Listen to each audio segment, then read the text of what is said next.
Нека мој со среќа.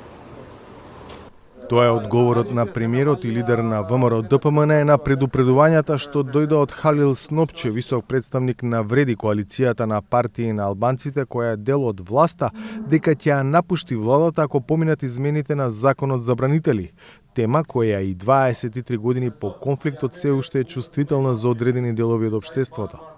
Христијан Мицковски уверува дека измените на законот кои се однесува на припадниците на безбедносните сили кои ја бранеа државата во 2001-та, а е заглавен во собраниските комисии, ја има поддршката на неговата ВМРО ДПМН, најбројната партија во парламентот.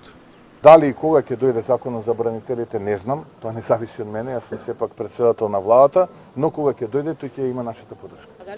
Дали ова ќе биде тест за цврстината на владеачкото мнозинство или е само театар за јавноста, останува нејасно.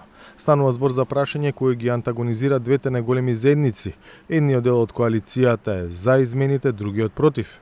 За и третиот партнер во владината коалиција, Знам на Максим Димитриевски. Движењето Знам за наша Македонија е гарант за стабилноста на владата и така ќе остане во целиот мандат додека ние сме учесници во владата. Тоа значи дека ние го гарантираме стабилното владино мнозинство во владината коалиција. Кога станува збор за националните прашања на македонскиот народ.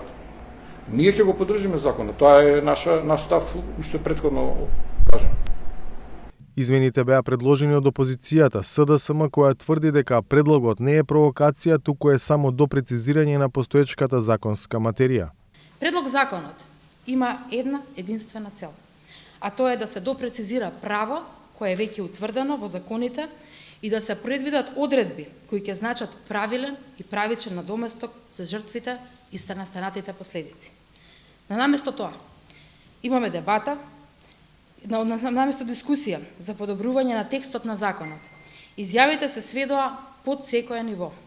И за жал, партиите на власт, наместо да покажат државнички капацитет, покажа незрело однесување. Почитувани колеги пратеници од власта, овој предлог закон не е ниту провокација, ниту обид за дестабилизација. Овој предлог закон е одговор на барањето за правда и правичност и тоа се мотивите заради кои е поднесен. Предлог измените кои е предвидено да се носат по скратена постапка се во собраниска процедура, но се заглавени во Комисијата за социјална политика, демографија и млади, зашто Илире Даути, претседателката нова тело која од редовите на коалицијата предводена од ДУИ, одбива да закаже седница. На тој чин не се решава ниту собранискиот спикер Африм Гаши, кој пак е дел од владеачкото мнозинство. Тоа значи дека поделбата за овие измени оди по етничка, а не по партиска линија. За Гласот на Америка, од Скопје, Владимир Мирчевски.